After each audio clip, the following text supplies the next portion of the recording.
예, 죄송합니다. 오늘 제가 얘기 안 하려고 그러는데 제가 너무 뻣뻣하게 다녀서 너무 이상하게 생각하실 것 같아서 아침에 일어나서 그 성경 말씀 준비하려고 하는데 이 오른쪽 날개 쪽지에 있는데 죽소라 그러더라고요.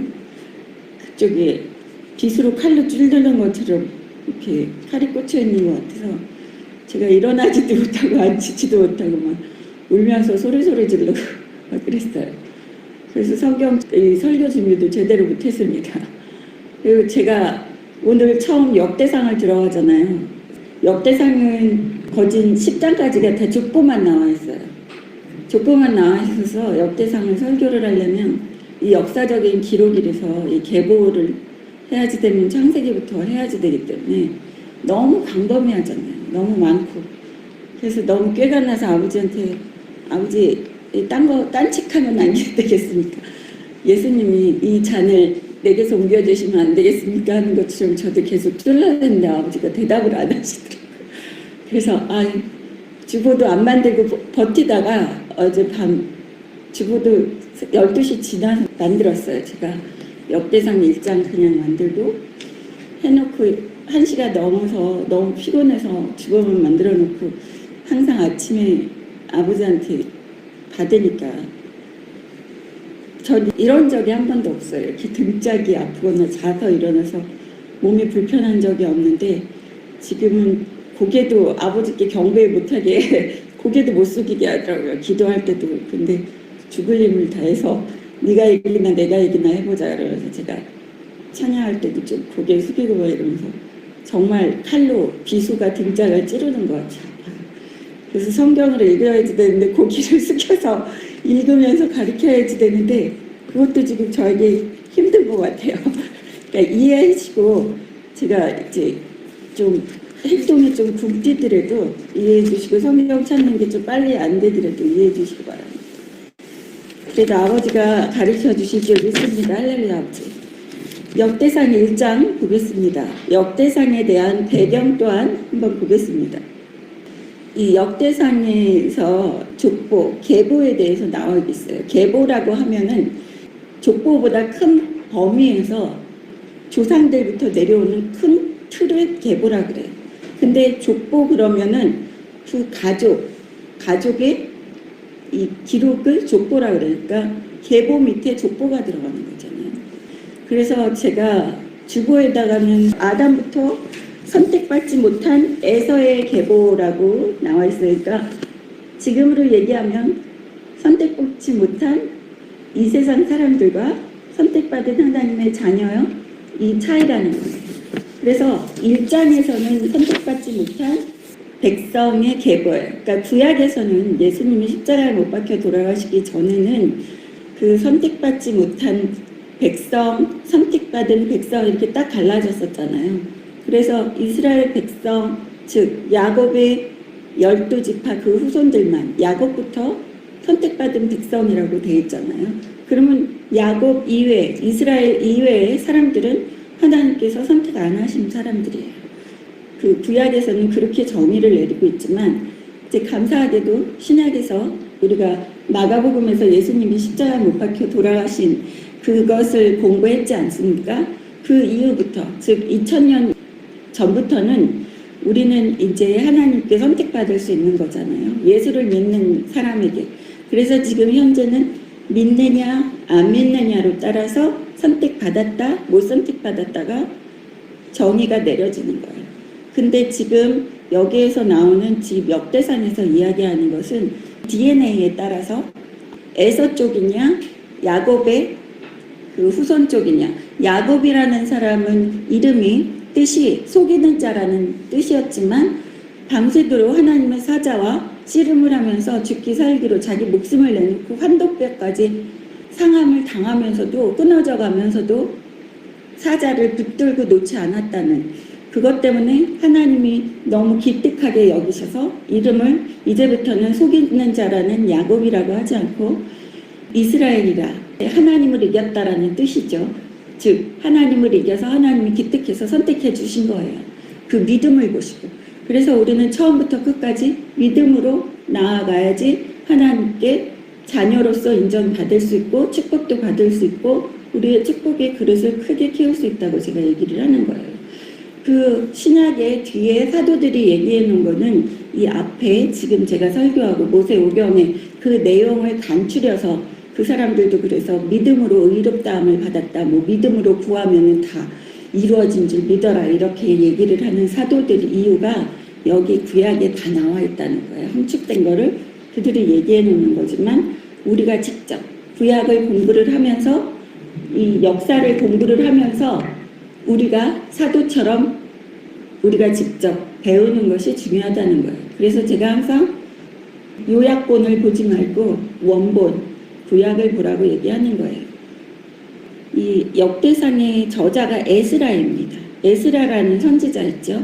66권 중에서 에스라서가 있어요. 그리고 이 연대에는 예수님 태어나시기 전 450년에서 400년경 사이에 기록되어 있는 책이에요. 이 기간에는 2차 바벨론 포로에서 귀환된 직후에 기록되어 있는 책이라고 생각을 합니다.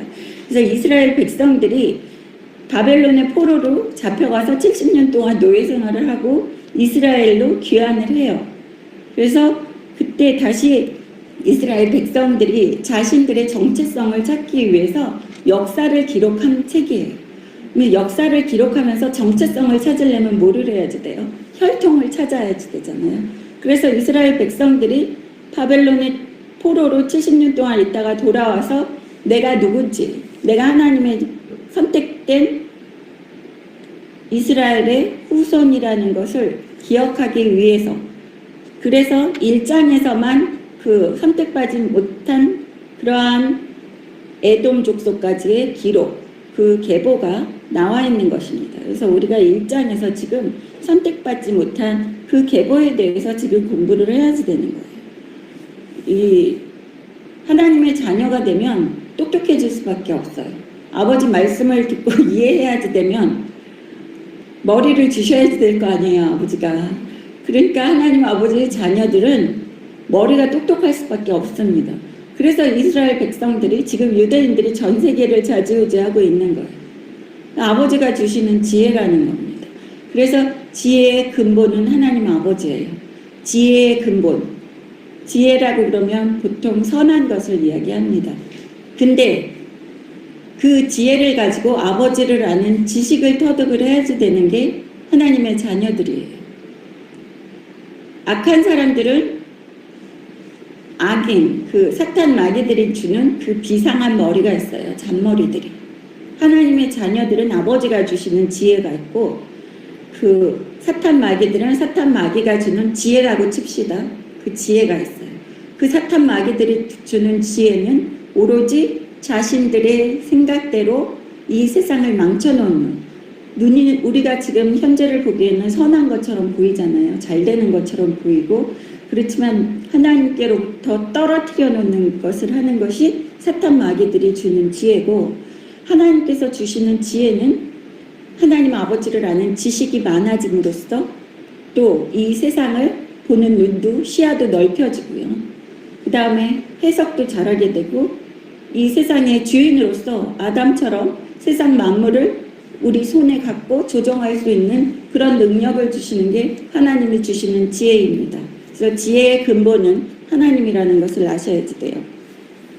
여기에서 이스라엘 백성들이 돌아와서 아브라함에 대한 하나님의 언약이 계속 이루어졌다는 것을 확신하면서 믿으면서 하나님께 충실하면 축복을 받고 불충실하면 저주를 받는다는 것을 다시 마음으로 확고하게 다지면서 족보를, 계보를 써나가고 있는 거예요. 우리가 명심하자. 우리가 어떤 사람인지, 어떤 혈통인지 명심하자.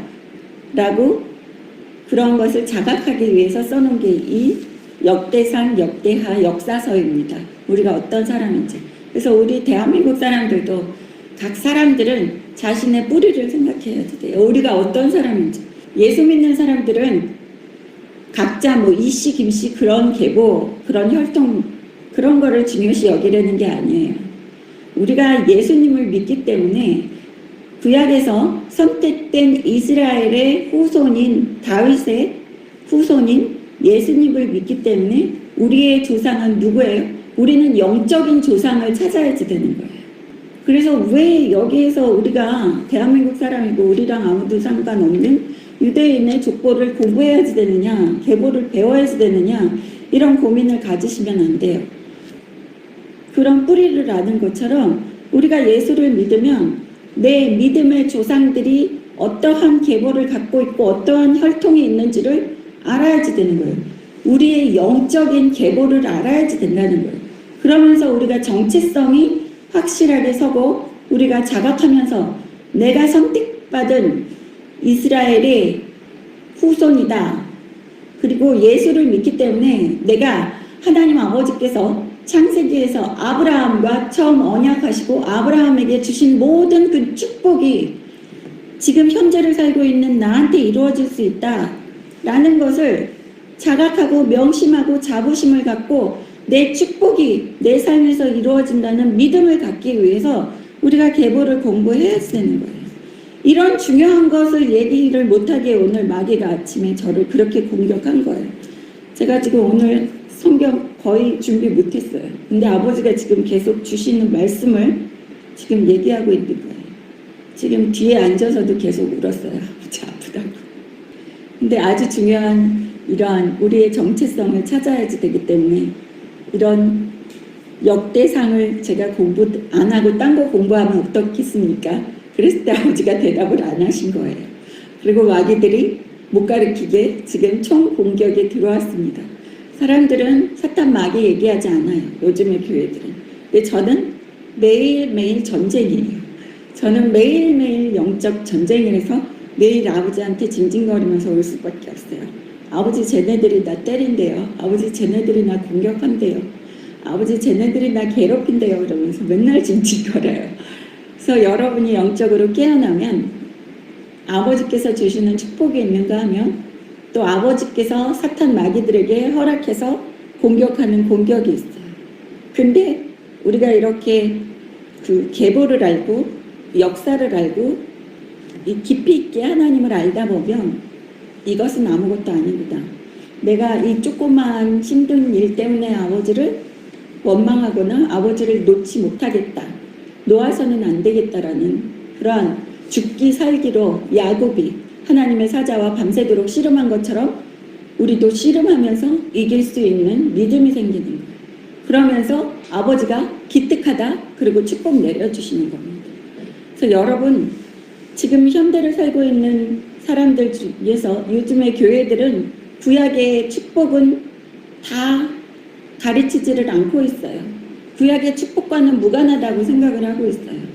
그거는 우리가 혈통을 몰라서 그래요. 영적인 혈통을 알면 아브라함께 하나님께서 구약에서 다 축복해 주신 신명기 28장에 어디를 가도 머리가 되고 꼬리가 되지 않고 나가도 복을 받고 들어와도 복을 받고 성읍에서도 복을 받고 들판에서도 복을 받고 하는 일마다 만사형통하며 네 집안에 있는 모든 것을 축복하면서 악인들이 한 길로 왔다가 7길로 도망하도록 또 하나님 아버지께서 졸지도 주무시지도 않으면서 머리털 하나 건드리지 못하도록 보살펴 주시고 보호하신다는 그 축복의 말씀이 현재까지 유효하다는 거예요.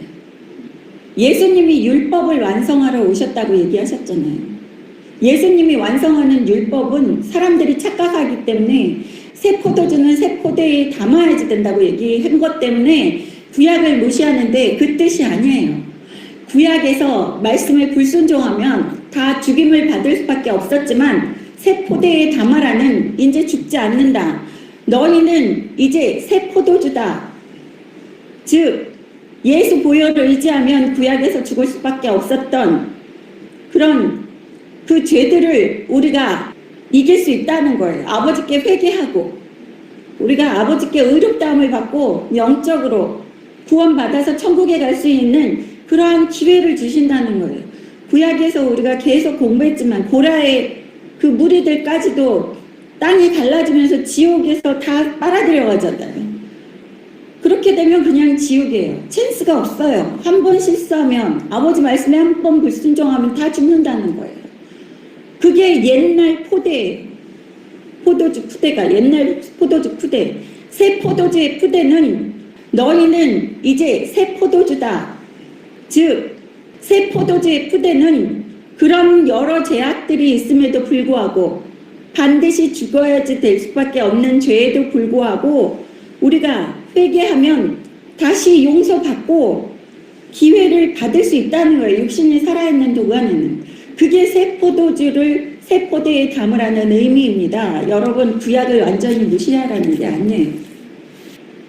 그래서 이 역대상과 역대하는 열왕기상, 열왕기하를 공부한 거를 계속 그냥 반복하는 거예요. 근데 열왕기상, 열왕기하는 이야기로서 그 스토리를 중요시 여겼다고 하면 역대상, 역대하는 역사서예요. 그래서 그게 역사를 바탕으로 해서 기본이 되는 그러한 내용이 있는 것입니다. 1장 1절 아담, 셋, 에노스, 게난, 마하랄렐, 야렛, 에녹, 무두셀라, 라멕, 노아, 셈, 함과 야벳은 조상들이라.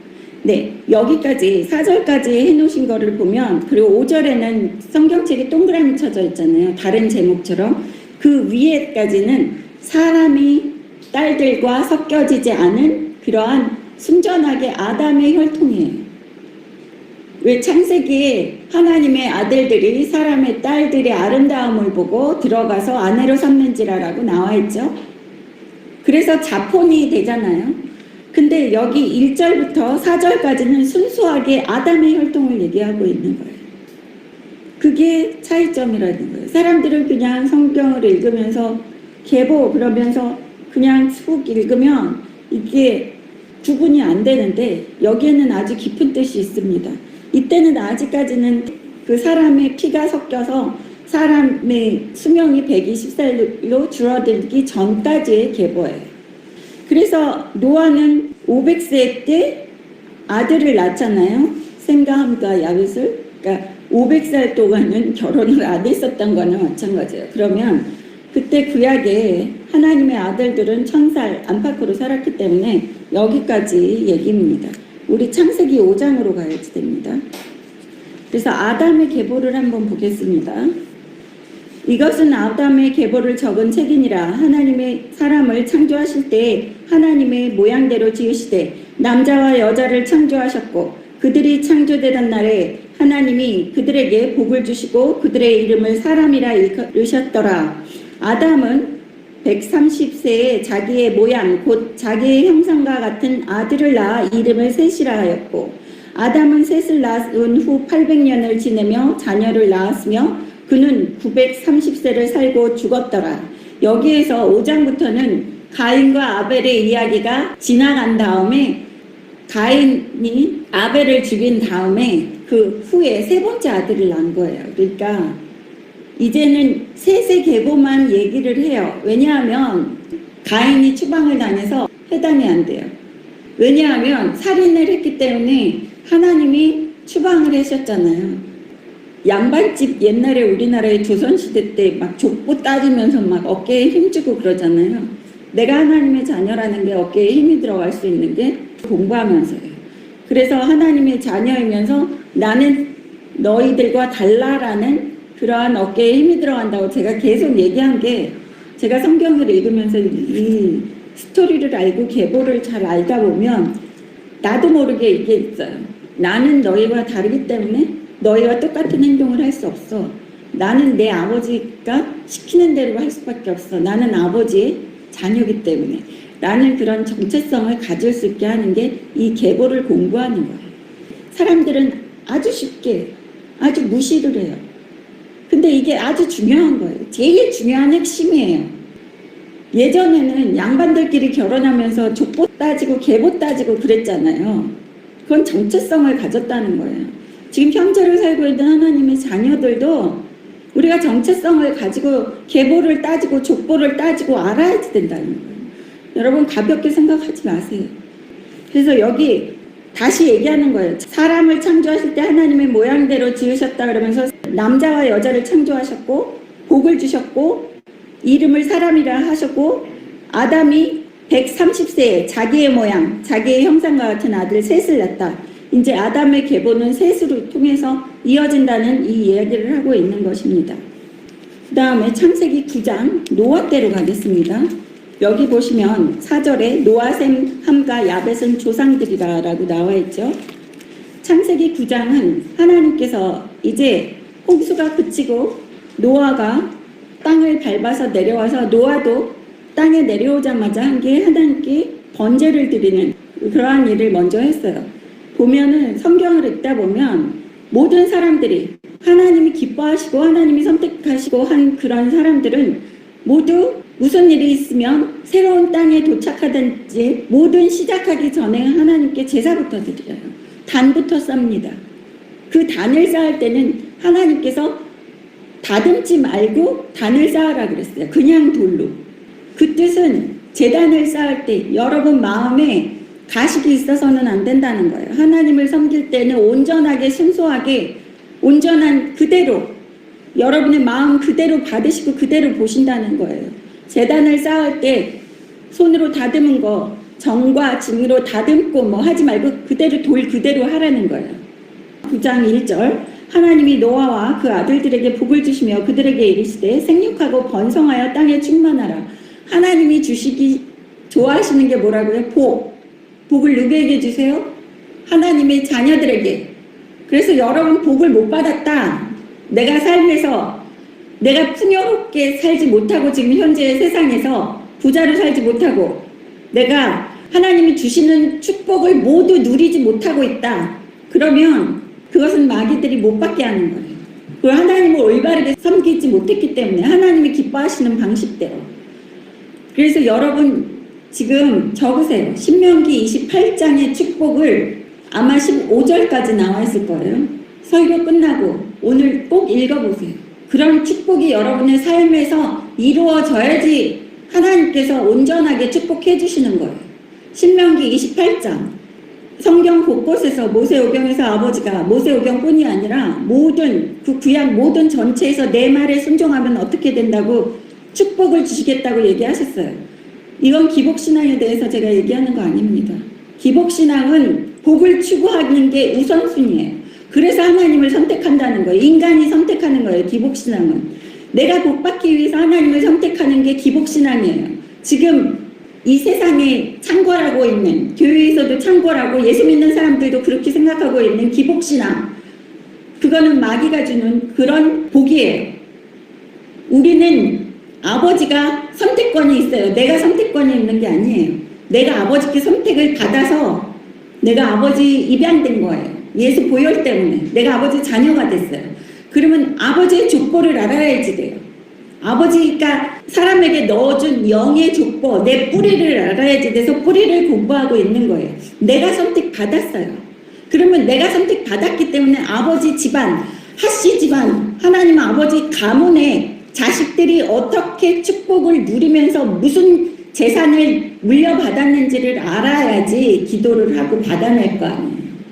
근데 예수 믿는 사람들 요새는 그냥 교회에 가서 그냥 사람들이 시키는 거 하면은 그게 하나님의 자녀인지 착각하고 앉아있어요. 저희 교회는 교인들 많이 없잖아요. 그래서 안도해요. 저는 성경 말씀에 좁은 문으로 예수님이 들어가라 그랬는데 천국 가는 게 좁은 문이고 낙타가 바늘길을 통과하는 것보다 어려운 것이 천국 가는 것인데 그래서 우리 교회에 사람이 많이 없는 거 저 너무 뿌듯해요. 말하다 보니까 많이 좋아지네요. 관계성에서 아버지 말씀 못 전하게 방해하다가 그래도 울면서도 전하고 울면서도 고개 숙여서 경배드리고 했더니 많이 좋아졌어요. 정말 신기하네요.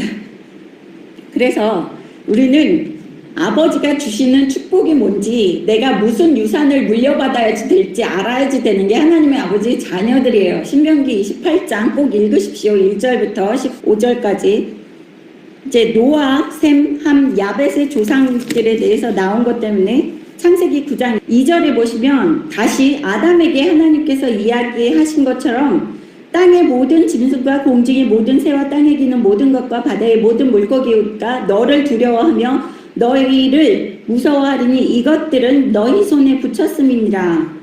언제 얘기한 거예요? 아담을 만들어 놓으시고 하나님께서 복을 주시고 생육하고 번성하라 땅에 충만하라 하신 것을 다시 그대로 누구에게 얘기를 해요? 노아와 언약을 하는 거예요. 그래서 제가 얘기하죠. 아담은 그 하나님의 아들들의 계보로서 끝나는 거예요.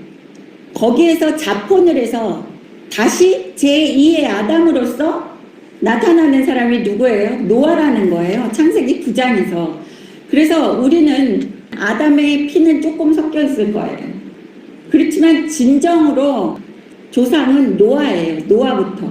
전 세계에 그 네피림과 하나님의 영을 갖지 않은 그러한 하나님이 말씀으로 그냥 창조된 종류별대로 만들어지라고 명령하셨을 때 그 종류별 안에는 날파리부터 시작해서 사람까지 하나님의 영을 갖고 있지 않는 사람까지 다 태어난 거예요. 네피림도 있었고 사람도 여러 종류잖아요. 난쟁이 종류부터 거인 종류부터 다 그러한 종류들 노아까지는 이게 혼합이 안 됐지만 노아의 후손들 함, 셈, 야벳은 결혼을 하잖아요. 그 결혼한 여자들의 피 중에서 또 노아의 아내의 피의 DNA에 사람, 인간들 하나님의 영을 갖고 있지 않았던 그 인간들과 네피림이 다 같이 DNA가 뒤죽박죽 섞여 있던 그런 사람들이 노아의 방주에도 있었다는 거예요. 그래서 나중에 다윗과 골리앗을 아시죠? 다윗과 골리앗은 어마어마하게 키가 큰 사람이었어요. 그리고 블레셋이라고 해서요. 블레셋에는 거인 자손들이 많았어요. 아낙 자손이라고 그랬어요. 아낙은 그 네피림의 피가 있었고 거인들이 많이 존재하고 있었어요. 그러면 이게 무슨 소리냐 하면 노아의 방주의 그 사람들 안에는 네피림의 그러한 피도 DNA도 섞여 있고 지금 좀 소인이라고 그러잖아요. 그런 소인의 피도 섞여 있고 해서 지금 태어나는 후손들 중에는 간혹가다 거인처럼 큰 사람이 있고 간혹가다 아주 작은 그 소인도 있잖아요. 그게 다 DNA의 역사예요. 그걸 무시하시면 안 돼요. 근데 하나님께서 모든 하나님이 선택하고 사랑하는 사람들에게는 항상 보면 축복해 준대요. 그리고 다스리라고 얘기를 하세요. 그러면 여러분 아버지의 자녀가 돼서 이 세상을 다스리지 못하고 밑에서 긴다는 거는 아버지가 기뻐하시지 않아요. 얼마나 슬퍼하시겠어요. 아버지 자녀가 그렇게 축복 못 받고 살면 우리 육신의 부모도 저도 맨날 우리 아이들이 조금만 아프다 그러고 우리 딸이 아토피가 좀 돋았다 그러면 기도할 때 하나님 아버지한테 얼마나 울면서 기도하는데요. 내 딸이 그렇다고. 아버지 내 아들이 좀 감기가 걸렸다고. 근데 여러분 아버지가 여러분을 보실 때 육신의 부모보다 더 사랑해서 저번 시간에도 배웠지만 예수님은 십자가에 못 박혀 돌아가시게끔 고통을 주셨는데 예수님보다 더 사랑하는 아버지의 자녀 한 사람 한 사람이 축복도 못 받았어. 아버지는 축복을 주는데 축복도 안 받겠다고 거절해요. 어떻게 하는 게 거절하는 거? 아버지 말씀에 불순종하는 게 거절하는 거예요. 축복도 안 받겠대. 자기 마음대로 살겠대. 그러면서 세상을 다스리지 못하고 이 세상 사람들에게 다스림을 당해요. 그러면 하나님 아버지가 육신의 엄마도 그런데 아버지는 얼마나 슬프시겠어요. 그래서 죽도록 순종해서 아버지가 주시는 축복 여기에 복을 주시며 아버지는 계속 복 주신다고 복복복복 얘기하는데 복 얘기하지 말래요. 기복신앙이라고. 그래서 그렇게 얘기하는 사람들은 저는 그래요. 속으로 저 사람은 성경에 대해서 너무 무식하구나. 저 사람은 신약의 그 뒷부분만 공부했구나. 참고서만 공부한 사람이지 교과서 원본을 안 본 사람이구나. 정말 지식이 짧구나. 내 아버지를 정말 모르면서 무식한 소리 하네 라는 생각을 할 수 있어요. 여러분 성경 안에는 아버지가 주신 그 축복도 많고 보물들이 많아요. 하나하나 읽으면서 찾아 드세요. 찾아 먹지 못하는 게 바보라는 거예요. 보십시오. 3절에 모든 산 동물은 너희의 먹을 것이 될지라 채소같이 내가 이것을 다 너희에게 주노라. 제가 뭐라 그랬어요? 창세기에서 그 아담과 하와에게는 에덴 동산에 있는 식물만 먹을 거리로 주셨다고 그래서 채식주의자라고 얘기한 적 기억하시죠? 창세기에 아담과 하와에게 먹는 거에 대해서 얘기한 거 한번 나중에 찾아보십시오.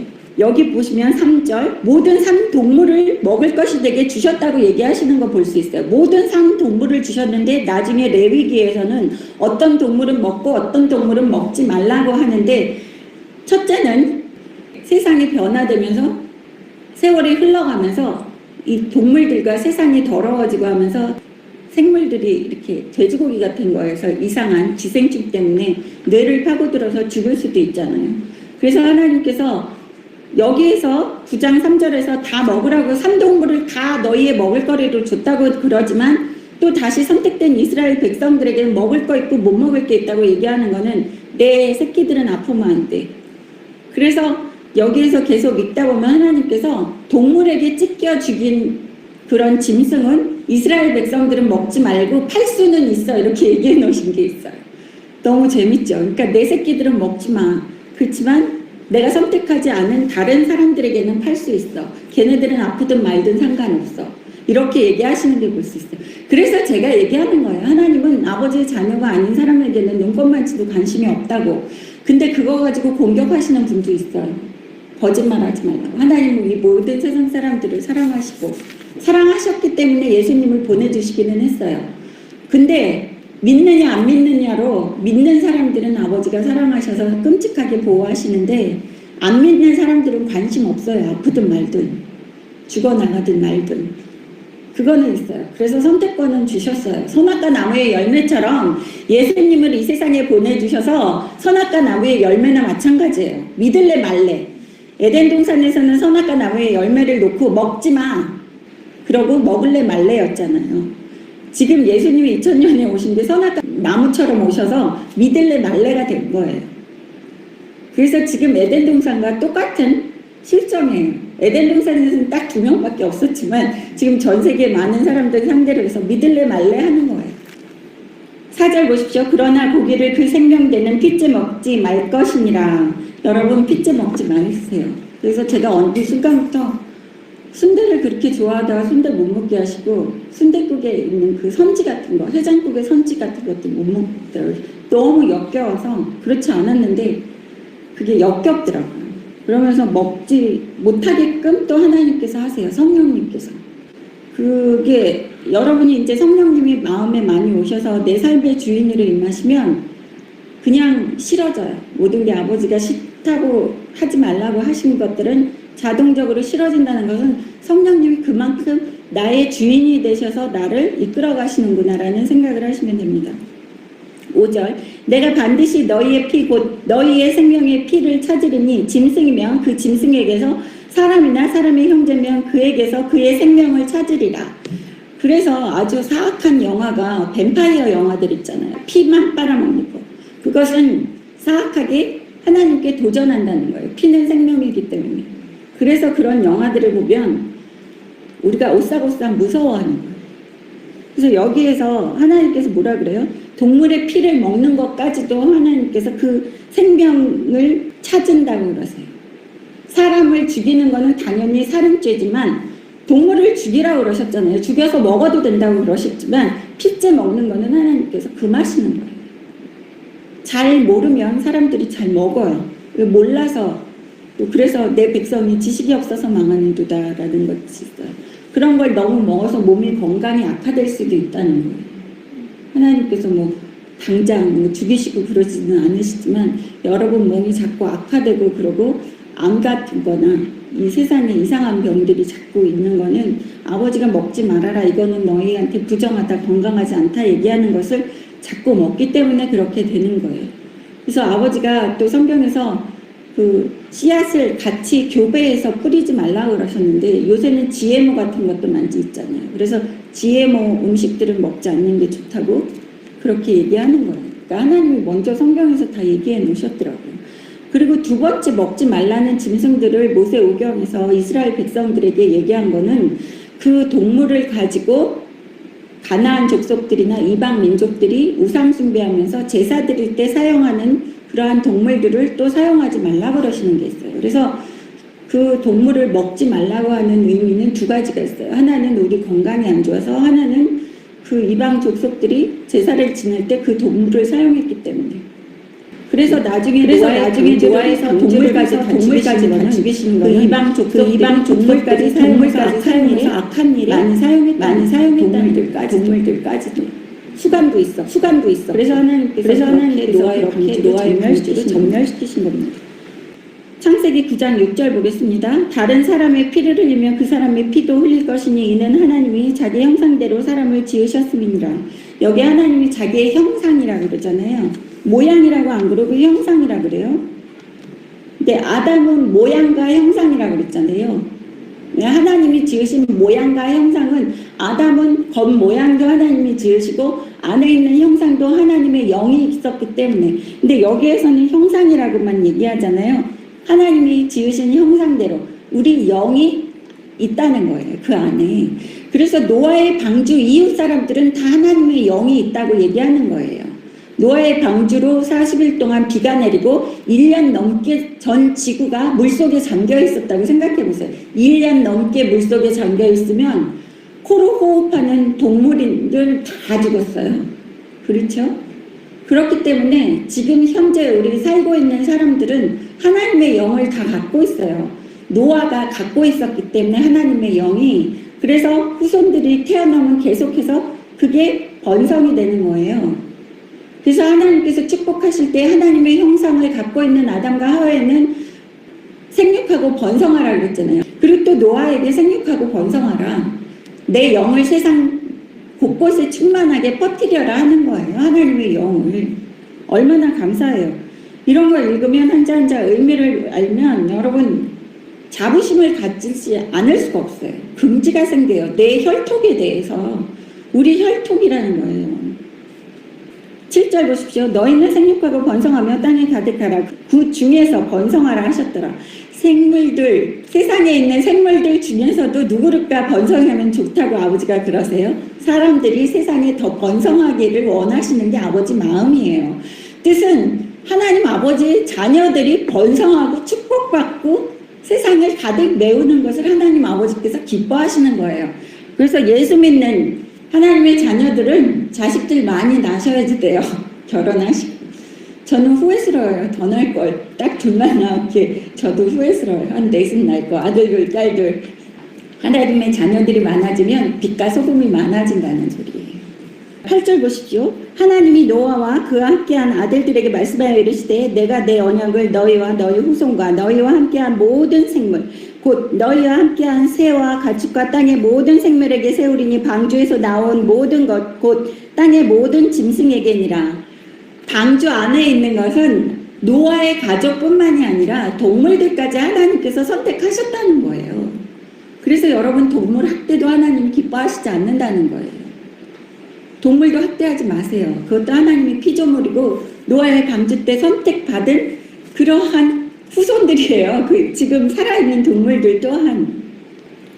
11절 보십시오. 내가 너희와 언약을 세우리니 다시는 모든 생명을 홍수로 멸하지 아니할 것이라. 땅을 멸할 홍수가 다시 나지 아니하리라. 하나님께서 홍수가 다시 일어나지 않을 거라고 이야기하시는 걸 볼 수 있어요.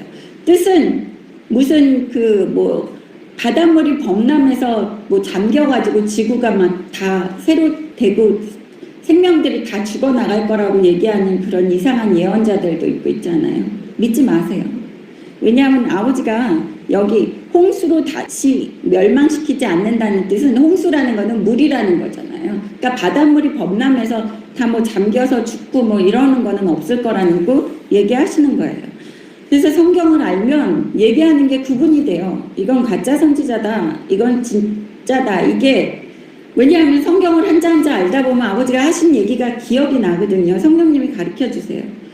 그래서 설교를 듣다 보면 거부감 드는 거 아니면 이 사람이 예언자라 그래서 얘기를 할 때 보면 글자나 말이 이렇게 수변으로 떠오르는 것 같은 느낌이 드세요, 여러분. 그래서 영적으로 깨어있으라는 게 깨어있다는 게 다른 뜻이 아니라 아버지 말씀과 합당하지 않으면 그게 아버지 말씀과 일치하지 않으면 이렇게 두드러지게 떠올라요. 왜 불순물들이 된장찌개 같은 거 끓일 때 떠오르는 것처럼 우리가 걸러낼 수 있어요. 근데 영적으로 소경되면 그 불순물들이 위로 안 떠오르고 그냥 그 국 속에 다 이렇게 사이사이에 침투돼서 그냥 먹는 거예요. 떠오르면 건져낼 수 있죠. 12절 하나님이 이르시되 내가 나와 너희 및 너희와 함께하는 모든 생물 사이에 대대로 영원히 세우는 언약의 증거는 이것이니라. 언약하는 증거래요. 아버지가 언약을 항상 해주세요. 아버지의 자녀들과는. 그래서 두려워하지 말라고 아버지가 이렇게 항상 내가 약속해 그러고 새끼손가락 걸면서 언약하는 것 같이 해주시는 거예요. 우리 자녀들에게. 13절 내가 내 무지개를 구름 속에 두었나니 이것이 나와 세상 사이의 언약의 증거니라. 내가 구름으로 땅을 덮을 때 무지개가 구름 속에 나타나면 내가 나와 너희와 및 육체를 가진 모든 생물 사이에 내 언약을 기억하리니 다시는 물이 모든 육체를 멸하는 홍수가 되지 아니할지라. 물이 육체를 해하는 홍수가 되지 않는다고 여기 나오잖아요. 그러니까 여러분 바닷물이 범람해서 뭐 지구가 잠겨서 뭐 인구가 얼만큼이 죽는다, 그거는 이상한 그 사탄 마귀들이 그 세상을 조종하기 위한 프레임이에요. 그러니까 믿지 마세요. 근데 너무 재밌는 게 이 무지개가 이 사람들과만 한 언약이 아니라는 거예요. 누구에게도 하나님께서 생물들, 동물들까지 귀중하게 여기시는 게 15절 나와 너희 및 육체를 가진 모든 생물, 육체를 가진 모든 생물들은 동물들이잖아요. 노아의 방주에서 나온 그 모든 생물들과 하신 언약이라는 거예요. 그래서 동물도 여러분 학대하면 안 된다는 거예요. 동물을 근데 너무 애지중지해가지고 이상한 짓 하는 사람들 보면 정말 이거는 아버지가 기뻐하시지 않는데 동물이 우상이 되는구나 라는 생각도 하게 돼요. 그래서 하나님 아버지께서 좌로나 우로나 치우치지 말라고 또 성경에서 계속 얘기하시잖아요. 그래서 좌로나 우로나 치우치지 않아야 됩니다.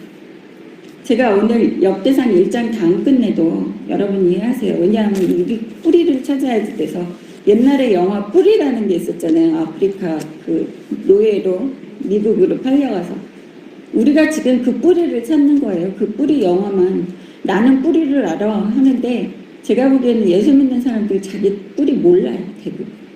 그래서 제가 오늘 작심을 하고 이게 너무 광범위한 거라도 아버지가 가르치라 그러니까 나만 알고 있는데 가르치라 그러니까 할 수 없이 뿌리를 얘기를 해드리는 거예요. 여러분 자부심을 가지시고 뿌리를 배우세요. 그래서 17절 보십시오. 하나님이 노아에게 또 이르시되 내가 나와 땅에 있는 모든 생물 사이에 세운 언약의 증거가 이것이라 하셨더라.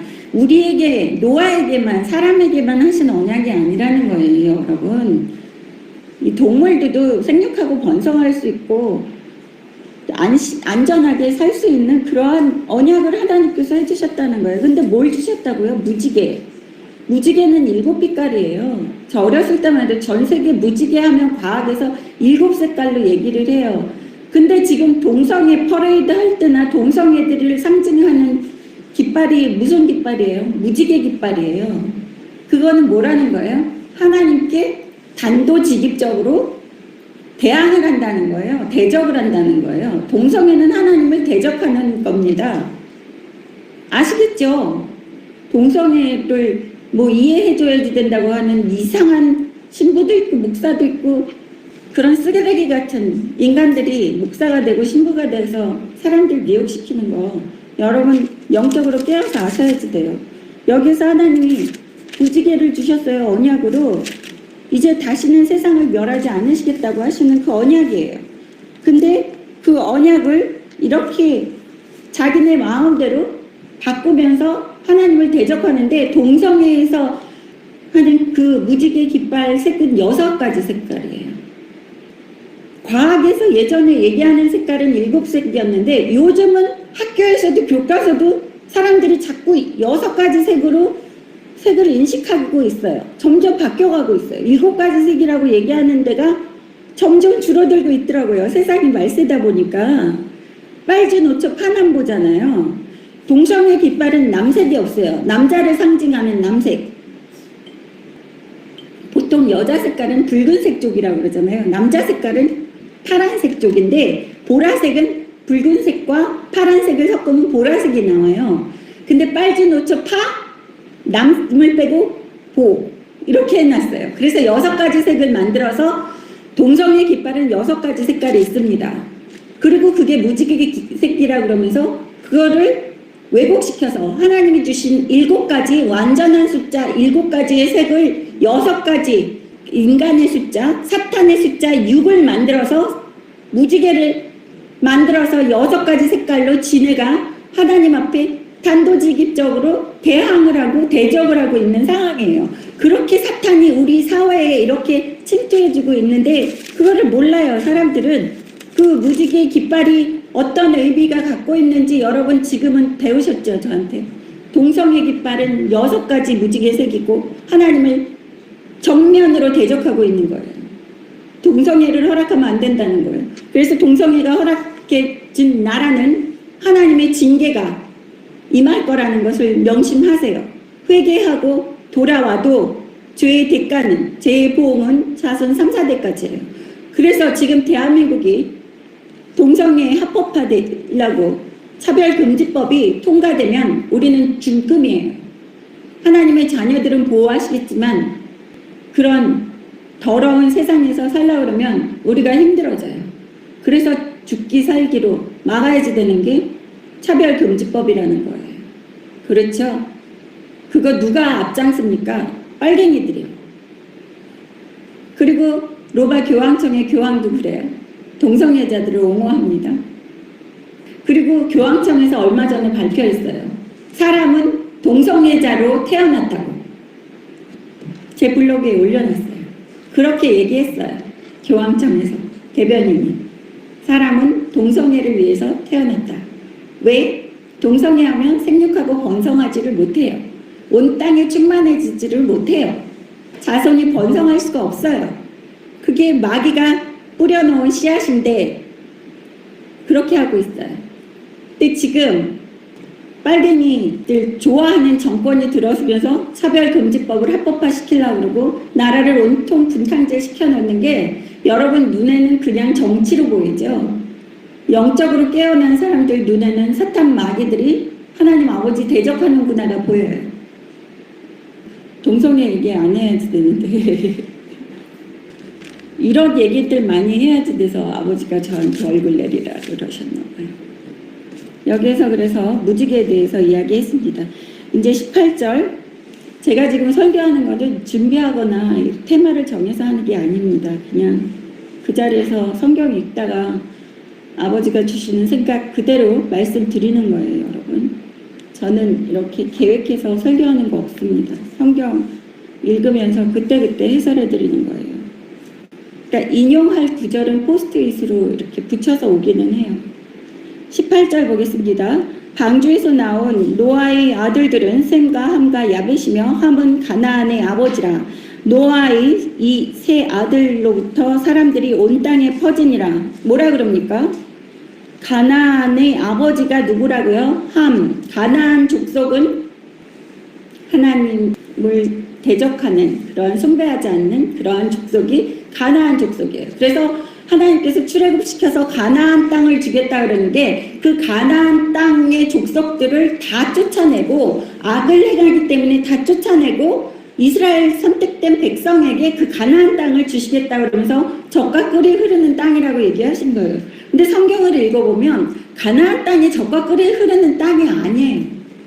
거기 맨날 기근이 심해서 아브라함에게도 가나안 땅으로 가라 그랬는데 가나안 땅 안 가고 갔다가 기근이 심해서 먹을 게 없어서 애굽으로 내려가요. 애굽은 이 세상이거든요. 애굽으로 자꾸 내려가요. 애굽으로 내려갔다가 아내 사라를 빼앗겨요. 애굽의 왕에게 무서워서 사라한테 거짓말하라고 그러잖아요. 오빠라고 거짓말해. 그래서 사라를 2번씩이나 뺏겨요. 남의 남자한테. 제가 얘기했잖아요. 설교할 때. 저 같으면 그 남자랑 절대로 안 산다고. 지 마누라 하나 못 지키면서 거짓말 시켜서 자기 죽을까봐 동생이라고 얘기하라고 그래서 계속 뺏기잖아요. 근데 아버지한테 그런 얘기했다가 얼마 전에 그러시더라고요. 거기 읽으면서 또 그런 생각을 했더니 아버지가 사라를 너는 본받아야지. 너는 너무 교만해. 남편에게 순종해라. 이런 얘기를 하시더라고요. 그러니까 그 남편을 혼내는 거는 하나님 아버지니까 남편이 시키는 대로 순종해라. 왜냐하면 하나님 아버지 말씀에 불순종하는 거는 순종하면 안 돼요. 절대로. 목숨을 내놓고라도 순종하면 안 돼요. 근데 네가 내 동생이라고 얘기해. 이거는 하나님 말씀과 상관없는 거예요. 그래서 하나님 말씀과 상관없는 거는 기도하는 마음으로 아버지 말씀에 내가 순종하는 겁니다. 남편에게 순종하라고 그러셨으니까. 그래서 사라는 순종했어요. 저도 그 순종을 배워야 된다고 아버지가 계속 얘기하셔서 요새 순종하느라고 뼈를 까는 아픔을 겪고 있습니다. 그래서 맨날 입에 절대로 잘못했다고 얘기 안 하던 사람이 교회 개척하고부터 계속 잘못했다고 얘기를 해요. 교만한 표정으로 얘기를 하죠. 그렇지만 아버지가 그래도 또 혼내키세요. 저도 인간인지라 계속 다듬어지고 있어요. 그래서 여기에서 보시면 노아의 세 아들로 사람들이 온 땅에 퍼졌다고 얘기하는 거 봐요. 그러니까 우리의 조상은 누구? 노아. 20절 노아가 농사를 시작하여 포도나무를 심었더니 포도주를 마시고 취하여 그 장막 안에서 벌거벗은지라. 포도주 만든 사람이 누구예요? 노아예요. 그래서 술이 그렇게 나쁜 거는 아니에요. 기쁨을 주고 또 예수님께서 하나님 아버지의 아들로서 공생에 3년 동안 있으시면서 맨 처음에 행하신 기적이 친척 결혼식에 갔을 때 포도주가 다 떨어져서 그 마리아가 와서 포도주가 다 떨어졌다고 아들한테 얘기하니까 마리아의 믿음도 좋잖아요. 내 아들이 어떻게 해줄 수 있어 라는 믿음이 있으니까 아들한테 야 포도주가 다 떨어졌다 그러면 아들은 목수인데 목수한테 뭘 어떻게 하라는 거야. 포도주 만들어내라는 것도 아니고. 근데 마리아는 내 아들이 해결해 줄 수 있다는 막연한 그러한 믿음이 있었다는 거예요. 그러니까 우리도 막연하게 그러한 믿음을 가져야지 돼요. 내 삶이 보더라도 정말 초라해지고 일이 해결될 것 같지 않더라도 북한과 남한의 상황, 전 세계의 상황, 무슨 일본의 경제 그런 문제 이런 거를 볼 때 초조하고 불안하잖아요. 근데 그냥 막연하게 믿음을 갖고 아버지 상황이 이래요 라고만 얘기하면 된다는 거예요. 그랬을 때 예수님이 제일 첫 번째 한 기적이 항아리의 맹물을 포도주로 만드셨어요. 근데 그 하객들이 나중에 칭찬까지 하잖아요. 뭐라고 칭찬해요? 보통 사람들은 나중에 갈수록 나쁜 포도주를 내놓는데 이 집은 나중에 갈수록 좋은 포도주를 내놨다고 막 칭찬을 해요. 그게 맹물이었는지 모르고. 근데 그 하인들에게 맹물을 갖다가 나눠줘라 그랬을 때 하인들도 의심하지 않고 그냥 갖다 나눠주는데 나눠줄 때 그때 포도주로 변했다는 거예요. 그러니까 여러분 마지막까지 믿음을 놓지 않아야지 된다는 거예요. 22절 가나안의 아버지 함이 그의 아버지의 하체를 보고 밖으로 나아가 그 두 형제에게 알림해 셈과 야벳이 옷을 가져다가 자기들의 어깨에 메고 뒷걸음을 쳐 들어가서 그들의 아버지의 하체를 덮었으니 그들이 얼굴을 돌이키고 그들의 아버지의 하체를 보지 아니하였더라. 노아가 술이 깨어 그의 작은 아들이 자기에게 행한 일을 알고 이에 이르되 가나안은 저주를 받아 그의 형제의 종들의 종이 되기를 원하노라 하고 또 이르되 셈의 하나님 여호와를 찬송하리로다. 가나안은 셈의 종이 되고 하나님이 야벳을 창대하게 하사 셈의 장막에 거하게 하시고 가나안은 그의 종이 되게 하시기를 원하노라 하였더라. 홍수 후에 노아가 350년을 살았고 그의 나이 950세가 되어 죽었더라. 노아는 950세에 죽었다고 얘기하는 것을 보면 노아는 순수하게 아담의 혈통을 유지한 사람이에요. 그래서 950세에 죽은 거예요. 근데 부인이나 아니면 며느리들 중에서 사람의 딸들과 섞인 DNA가 있다는 거예요. 재밌죠? 과학적으로도 설명이 되니까. 그래서 사람들은 이 성경을 읽으면 아예 전설처럼 생각을 하는데 그렇게 이게 아니에요. 다 역사서예요. 근데 사람들이 왜 그러면 성경에는 공룡이 없습니까? 이 조그만 이 66권의 공룡 얘기까지 어떻게 다 해요? 하나님은 관심 없다니까요. 아버지 자녀들에게만 관심이 있어서 족보예요. 성경은 하나님이 아버지 자녀들에게 주시는 족보책입니다. 그래서 우리 족보를 알아야지 되고 우리 가문의 풍습은 어떻고 가문의 전통이 어떤지를 알고 그 가문대로 살라고 그러는 게 성경이에요. 여러분 그래서 하나님 자녀들은 성경을 다 알고 내 가문이 어떤지 내 혈통이 어떤지를 알고 그 가문의 전통대로 혈통대로 그 가문의 자녀답게 살아야지 되는 게 하나님의 자녀예요. 근데 재미있는 게 뭐라 그래요? 술이 취해서 자고 있는데 누가 들어가서 먼저 봤습니까? 함이 먼저 간 거예요. 근데 함은 악인의 조상이에요. 그래서 가나안의 조상이라고 그러잖아요. 근데 함은 지금 얘기하면 흑인이 됐습니다. 흑인이에요. 여기에서 셈과 야벳이 뒷걸음질을 쳐서 아버지의 하체를 가렸다고 얘기하는 것은 함은 나가서 형제들에게 입으로 떠벌렸잖아요. 아버지의 허물을. 그래서 잠언에 보면 허물은 덮어주라고 그러잖아요. 그래서 제가 얘기하는 게 사랑으로 덮으면 안 돼요. 사랑으로 견책을 해야지 되는 거고 허물은 덮어줘야지 되는 게 허물이에요. 근데 함은 자기의 아버지의 그 치부를 가서 떠벌린 거예요. 사람들한테. 사람들이 이래봤자 얼마 없지만 8명밖에 없지만 그렇게 되니까 아버지가 술에서 깨서 노아가 술에서 깨서 보니까 자기 아들 함이 사람들에게 다 떠벌리고 다닌 거잖아요. 전 세계 사람이래봤자 8명밖에 없는데 다 알게 된 거예요. 또 얼마나 노하시겠어요. 그래서 작은 아들에게 저주까지 하는 이 모습을 볼 수 있어요. 아버지도 저주한다는 거예요, 여러분. 그래서 하나님 아버지도 저주하십니다, 자녀들에게. 제가 저주한다고 얘기했더니 어떤 사람이 또 댓글로 예전에 제가 응답 말씀인지 뭐해서 얘기를 했는데 그 댓글로 하나님은 절대 저주가 아니고 사랑이 하나님인데 목사가 맞느냐는 그러면서 막 대들더라고요. 그래서 이 무식을 어떻게 깨우쳐줘야지 되나. 성경을 너무 몰라도 이렇게 모를 수가 있는가. 여기 보세요. 사람인 아버지 노아도 아들에게 저주를 합니다. 하나님 아버지도 저주를 하세요. 그래서 부모에게 잘 해야지 돼. 부모에게 저주받을 행동을 하는 것은 옳지 않습니다. 근데 악한 부모는 자식을 저주를 해요. 근데 그 저주한 게 하나님이 기뻐하시지 않으면 육신의 부모보다 먼저가 하나님 아버지거든요. 우리 영적인 부모 하나님 아버지가 봤을 때 내 영적인 자녀에게 아무리 육신의 부모가 저주를 해도 그 저주가 육신의 부모에게 돌아가요. 내 자녀인데 네가 감히 네가 아무리 육신의 부모라 그래도 내 영적인 내 새끼한테 네가 저주를 해? 그리고 네가 저주할 상황이 아니었어. 걔는 잘못한 게 없어 하면 억울해하지 마세요, 여러분. 그 육신의 부모가 나한테 저주를 했어도 내가 아버지의 자녀가 먼저이기 때문에 하나님 아버지가 먼저 딱 보시고 방어하세요. 그래서 내가 그 저주를 받을 합당한 그 죄의 대가를 치러야지 되면 그 저주가 나한테 일어나지만 하나님 아버지가 딱 중재하세요. 보시고 아무 합당하지 않은데 육신의 부모가 내 새끼 저주했다 그러면 그 육신의 부모에게 그 저주가 돌아간다는 거예요. 그래서 육신의 부모에게 상처받는 사람 너무 많아요. 제가 상담을 해보면 여러분 상처받지 마세요. 육신의 부모는 두 번째 하나님 아버지가 있어요. 아버지가 아시고 나를 치유해 주시고 보호해 주십니다. 그의 형제의 종들의 종이 되기를 원하노라라고 25절에 보실 수 있죠. 흑인들이 전 세계 노예 시장에 노예로 팔려가는 그러한 일을 초래한 거예요. 그래서 성경은 추상적인 게 아니에요. 허구가 아니에요.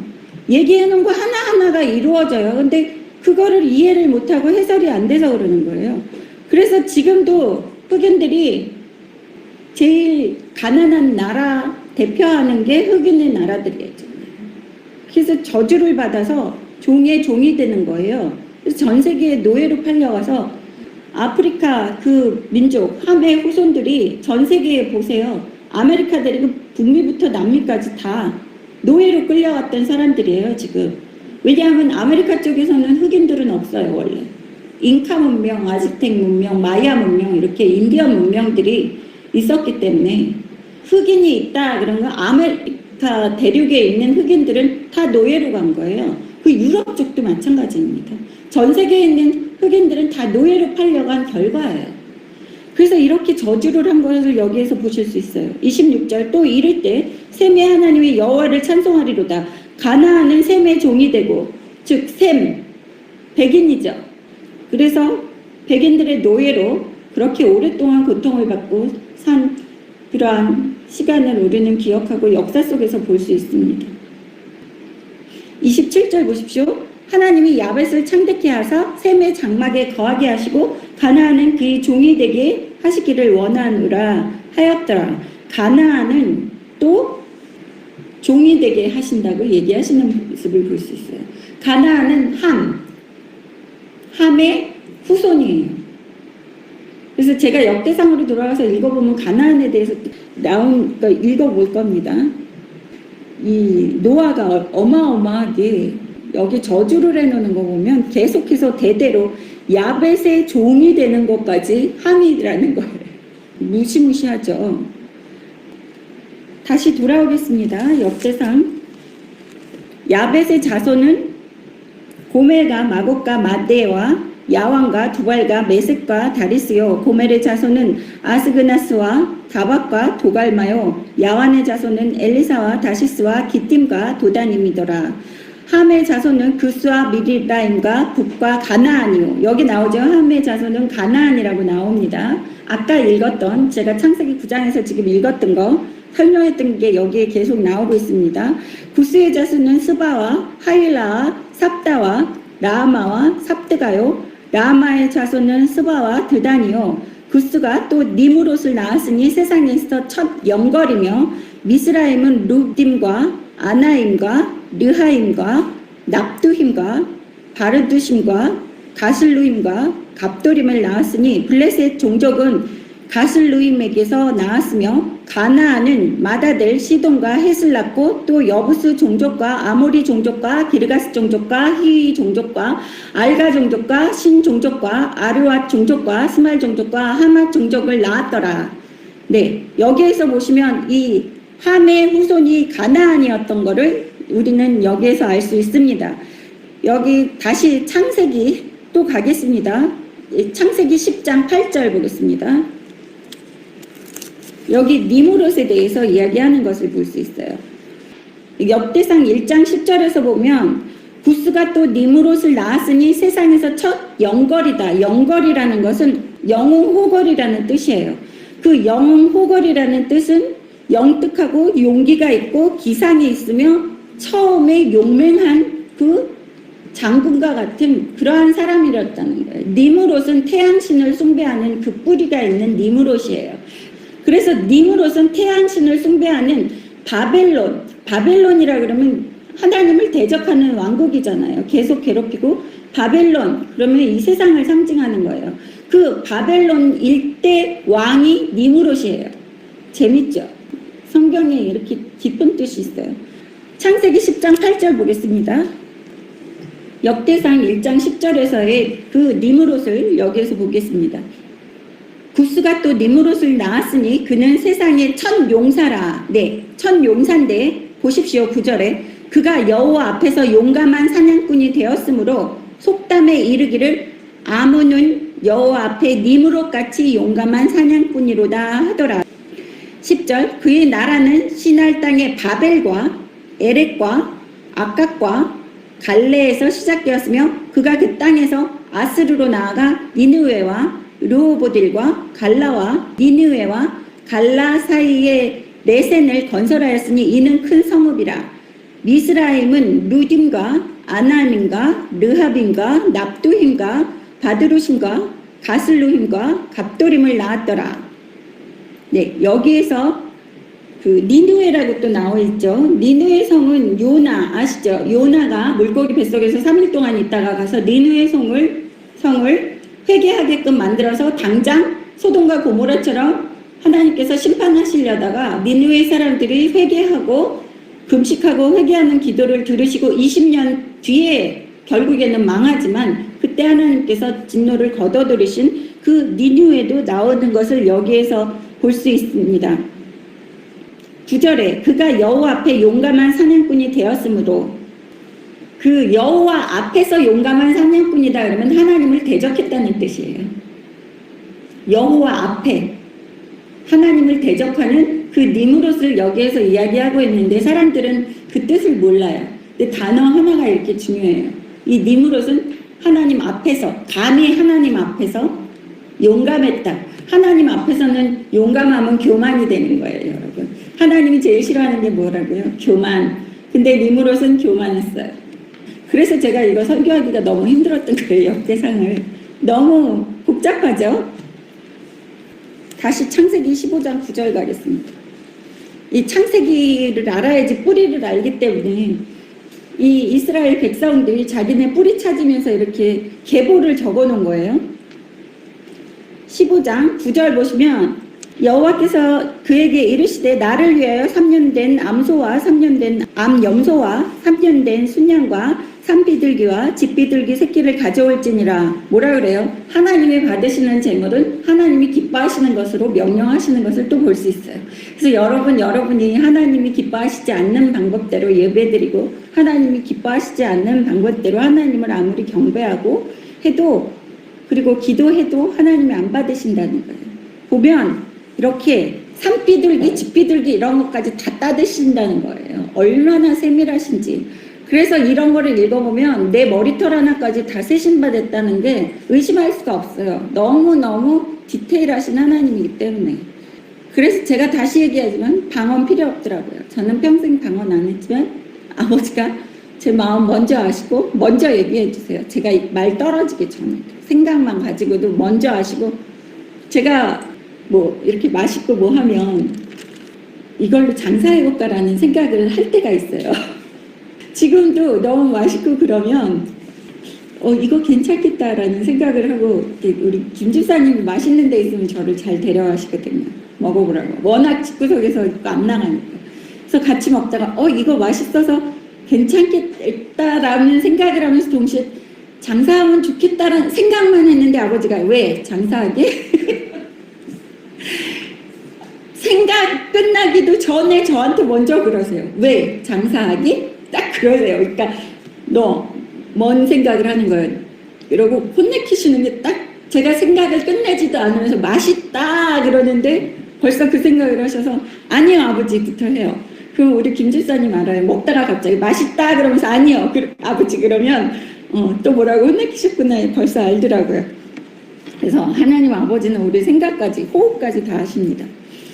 10절 보겠습니다. 아브라함이 그 모든 것을 가져다가 그 중간에 쪼개고 그 쪼갠 것을 마주대하여 놓고 그 새는 쪼개지 아니하였으며 솔개가 그 사체 위에 내릴 때에는 아브라함이 쫓았더라. 네, 이렇게 하나님이 하신 것처럼 쪼개고 중간 쪼갠 것을 마주대 놓고 그 새는 쪼개지 아니했다. 이런 것은 고대에는 언약을 맺을 때에 짐승을 잡아다가 이렇게 쪼개 놓아가지고 그 사이를 언약하는 사람이 지나가는 거예요. 그러니까 아브라함도 지나가고 하나님도 지나가야지 되는 거예요. 그렇게 해야지 언약이 이루어졌다고 이렇게 얘기하는 겁니다. 그래서 그 언약이 파기가 되면 그 죽어서 양쪽을 갈라놨던 짐승처럼 죽는다는 뜻이에요. 그래서 언약이 파기되면 죽는다고 제가 계속 얘기했잖아요. 창세기 때부터. 나랑 한 약속, 새끼손가락 걸고 한 약속, 너가 어기면 너는 죽을 수밖에 없어. 너무 감사한 게 근데 예수님이 십자가에 돌아가셨기 때문에 안 죽어도 되고 기회를 한 번 더 주셨다는 게 새 포도주를 새 푸대에 담는다. 다 무시하라는 게 아니에요, 여러분. 그렇게 얘기하면 가르쳐주세요. 반드시 견책하고 가르쳐주세요. 목사라고 해도 여러분이 다니는 교회 목사라고 해도 그 무식함을 탈피해줘야지. 안 그러면 내 백성이 지식이 없어서 망하는도다. 호세아 4장 6절처럼 그 목사가 망하는 거예요, 여러분. 12절 보십시오. 해질 때에 아브라함에게 깊은 잠이 임하고 큰 흑암과 두려움이 그에게 임하였더니 여호와께서 아브라함에게 이르시되 너는 반드시 알라. 네 자손이 이방인의 객이 되어 그들을 섬기겠고 그들은 400년 동안 네 자손을 괴롭히니 그들이 섬기는 나라를 내가 징벌할지며 그 후에 네 자손이 큰 재물을 이끌고 나오리라. 여기 출애굽을 얘기하시는 거예요. 400년 동안 네 자손을 괴롭힌다. 그래서 애굽에서 400년 동안 노예살이를 하는 이스라엘 백성에 대해서 하나님께서 먼저 아브라함에게 설명을 해주시고 있는 거예요. 아브라함은 누구예요? 이삭의 아버지예요. 이삭 다음에 태어나는 게 에서와 야곱이에요. 그 야곱이 밑에 12지파 아들이 태어나니까 몇백 년 전에 하나님께서 벌써 얘기해주고 계시는 거예요. 400년 동안 노예살이까지 할 거라는 네 후손이. 14절 보십시오. 네 자손이 큰 재물을 이끌고 나온다고 얘기하시는 거 볼 수 있어요. 출애굽할 때에 이스라엘 백성들이 400년 동안 그 노예 생활한 거를 하나님께서 애굽 사람이 금품을 취하게끔 하시면서 그 착취당한 것까지 다 갖고 나올 수 있게끔 축복해 주시는 거예요, 하나님이. 제가 얘기 안 하려고 했는데 아버지가 하라고 그러시대요. 우리 여기 교회 나오는 집사님 중에 한 분 하나님만 너무 사랑하셔가지고 어떤 여자 목사한테 사기를 당하셨어요. 그래서 돈도 많이 뜯기시고 하나님의 이름으로 사기치면서 자기가 만들어 놓은 식당에서 노예 생활을 거진 3년을 시키셔가지고 3년 동안 새벽별 보고 나갔다가 새벽별 보고 들어오셨어요. 4개 하셔가지고 내시고 또 새벽별 보고 아침 6시 10분부터 오픈하시고 식당 부엌에서 그렇게 고우신 분이에요. 못 배우신 분이 아니에요. 제가 보면 시골에 뭐 못 배운 아줌마도 아니고 많이 배우셔서 은행에서 사무직으로 일도 하신 그런 분이에요. 아이들도 가르쳤었고 뭐 이런 것도 하신 분인데 어떻게 3년 동안 흑암의 권세들이 눈 가리고 기막게 하고 아무것도 안 보이게 하면 그렇게 노예 생활을 3년 동안 밤 8시, 9시까지 아침 6시 10분부터 일하게 하셨는데 어떤 달은 월급을 주고 어떤 달은 50만 원 뭐 이렇게 주고 그러면서 몇 천만 원을 착취를 했더라고요.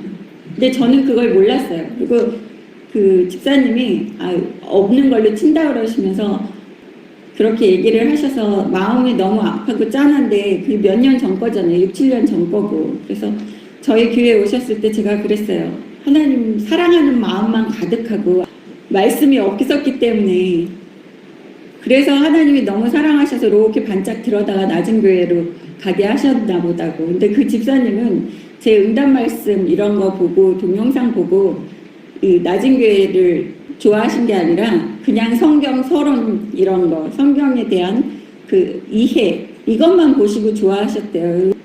근데 저번 주에 하나님 갑자기 제가 집에서 일하고 있는데 아버지가 아무개 돈 받아줘라 딱 그러시는 거예요. 그래서 제가 네? 이랬더니 제가 좀 그 내용 증명 이런 거 서류 작성을 잘해요. 제가 사무직으로 대사관에서 근무하고 이제 그러니까 서류 같은 거 이제 공문 같은 걸 좀 잘 쓰고 작성하고 이런 기술이 있어요. 몇 년 동안 그런 것도 하고 그랬으니까. 그러니까 머리는 나쁘지는 않은가 봐요. 또 아버지가 또 지혜를 주시니까 나이가 먹어가면서 더 똑똑해지는 것 같아요. 예전에 20, 30대보다 더 똑똑해진 것 같아요. 작년에도 어떤 탈북민 한 분이 교회에서 성경을 가르쳐 준다 그러면서 성경학교를 들어가야지 된다 그러면서 자기네가 운영하는 기도원에 보내셔가지고 성경 배우는데 120만 원을 내셨대요. 그리고 책 한 권만 딱 받으시고 자기소개만 했는데 아무래도 아닌 것 같아서 안 한다고 그랬더니 돈을 한 푼도 안 돌려주시더라는 거예요. 그래서 한 6개월 동안 못 받으셨다고 탈북민이 그냥 저랑 상담하시다가 얘기가 나와서 그거를 왜 안 받느냐 그랬더니 안 준다 그래서 제가 또 내용 증명 떼서 보내서 처음에 90만 원만 딱 입금하셨대요. 그래서 또 전화해가지고 얘기하다가 목사가 하도 교만스럽게 해서 알았다고 그러고 전화 끊고 제가 또 딴 데로 이렇게 찔러가지고 1원 한 장 안 남기고 다 받아냈거든요. 그래서 돈 받아줘라 그래서 제가 내용 증명 떼어서 보내고 1분은 우선 받아내고 또 2차 내용 증명 떼어서 이렇게 보낸 상태입니다. 그래서 여러분 성경을 모르면 내가 이게 아버지 줄인지 아버지 줄이 아닌지를 몰라요. 그래서 혈통을 공부하고 계보를 공부하고 아버지의 성품을 배워야지 된다는 거야. 차근차근 그래야지 여기가 내가 소속된 집인지 내 아버지가 있는 집인지 사탄이 있는 집인지를 아는다는 거예요. 그러니까 여러분 정신 바짝 차리고 살지 않으면 흑암의 권세들이 이렇게 노예 생활을 시킨다는 것입니다. 15절 너는 장수하다가 평안히 조상에게로 돌아가 장사될 것이요 네 자손은 사대 만에 이 땅으로 돌아오리니 이는 아무리 족속이 죄악이 아직 가득 차지 아니함이니라 하시더니 해가 져서 어두울 때 연기나는 화로가 보이며 타는 횃불이 쪼갠 고기 사이로 지나더라. 횃불이 고기 사이로 지났대요. 그러니까 하나님의 형상이 불처럼 임하셔서 성령의 불이 고기 사이 이렇게 쪼개놓은 고기 사이 안으로 지나갔다는 거예요. 그러니까 하나님이 언약을 약속을 이루어 주셨다는 것입니다. 그 당사자가 하나님과 아브라함이니까 아브라함은 제단을 만들어 놓고 하나님이 오케이 내가 이 약속을 지키마 그리고 그 고기 사이로 지나가셔서 언약이 성립이 된 거예요. 지금은 계약서 써서 도장 땅땅 찍는 거지만 예전에는 이렇게 했다는 거예요. 그래서 이 언약의 모습을 제가 말씀을 드리는데 16절 보십시오. 이는 아모리 족속의 죄악이 아직 가득 차지 아니함이니라. 그러니까 하나님 아버지께서 벌써 몇백 년 뒤에 그 아모리 족속이 죄를 짓고 죄악이 가득 찰 거라는 것을 미리 알고 계시는 하나님 아버지를 볼 수 있어요. 그래도 하나님 아버지는 그냥 놔두시면서 그 흐름을 보신다는 거예요. 이 하나님 아버지가 우리가 몇 년 뒤에 어떻게 하나님한테 불순종할지도 하나님이 다 알고 계신다는 거예요. 그래서 하나님이 미리 다 계획을 해놓으시는 거예요. 몇백 년이고 몇천, 이 세상 끝나는 날까지 벌써 하나님은 다 계획을 해놓고 다 그림을 갖고 계시는 이 모습이에요. 그래서 여기에서 죄악이 가득 차지 아니했기 때문에 돌아갈 수가 없는 거예요. 4대 만에 돌아오는 이유는 그때가 400년이 지나야지만 그때 죄악이 가득하면 걔네들 내쫓을 거야. 그러면 지금 현재를 살고 있는 우리들이 살고 있는 이 대한민국과 북한이 죄악이 가득 찰 때까지 기다리신 거예요. 하나님이. 다시 말하면. 그래서 여러분 지금 대한민국과 이 북한이 이렇게 된 거 아무리 기도한다고 그러고 10만 기도군사 100만 기도군사 있어도 죄악이 가득 찼기 때문에 일어나는 이런 일들을 아버지의 뜻을 우리가 막을 수 없다는 거예요. 그냥 우리가 할 수 있는 기도는 불쌍히 여겨 주시옵소서. 무슨 소린지 아시겠죠? 모든 게 하나님의 때가 있다는 거예요. 다시 돌아가겠습니다. 네, 아까 우리가 본 그 니므롯 태양 숭배의 근본이 됐다는 그 바벨론 일대 왕이라고 한 그 니므롯에 대해서 10절에 나와 있었죠. 구스가 또 니므롯을 낳았으니 세상에서 첫 영걸이며 그 두산백과에서 이야기하는 것은 바벨로니아의 군신 또는 바벨로니아 전역을 장악하고 통치한 아시리아 최고의 왕 투쿨티 니누르타의 1세라고 이야기를 합니다. 바벨론의 첫 1세 왕이에요. 근데 예수님 태어나시기 전 1244년부터 1207년까지 통치한 그 왕이라는 것입니다. 바벨론 왕. 계속해서 이스라엘 백성들을 포로로 잡아간 그 바벨론 왕국의 일대 왕이 니므롯이라는 거예요. 그러니까 이렇게 창세기 때부터 계속해서 하나님의 자녀들을 괴롭히고 또 착취하고 죽이고 하는 게 누구라고요? 사탄 마귀가 뒤에서 조종하는 이 세상 사람들이라는 거예요. 선택받지 못한. 그래서 지금 현재를 살고 있는 하나님의 자녀들도 계속 괴롭힘을 당하는 게 마귀가 사람을 통해서 조종을 한다는 것입니다. 이 니므롯은 실존 인물입니다. 그래서 역사가 허구가 아니라는 거예요. 성경의 허구가 아니라는 거예요. 역사서입니다. 역사를 기록해 놨는데 제가 얘기하잖아요.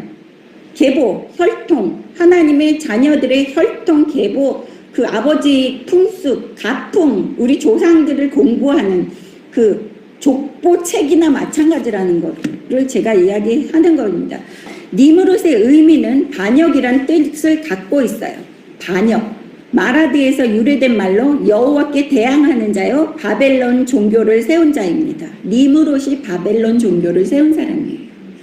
니므롯의 아내는 거대한 문명의 독재자고 하늘의 여왕으로 칭호를 받는 여자로서 동정녀로 낳은 아들의 이름이 타무즈, 바벨론 종교의 숭배 대상입니다. 그러니까 니므롯과 이 여자, 독재자, 그 여자 사이에서 태어났는데 그 이름이 타무즈라고 이름을 지었는데 걔가 바벨론 종교의 숭배 대상이 된 거예요. 니므롯의 아들이. 그래서 니므롯이 뿌리가 되는 거예요. 바벨론 종교의 뿌리. 이 여자가 동정녀로 낳은 아들이 타무즈예요. 동정녀가 누가 있어요? 그 아들을 숭배하고 그래서 전 세계에 여자 신을 숭배하는 게 이 니므롯에서 바탕된 거예요. 니므롯의 아내가 동정녀로서 아들을 낳았기 때문에 그래서 여신을 숭배하는 사상이 여기에서부터 나오는 겁니다.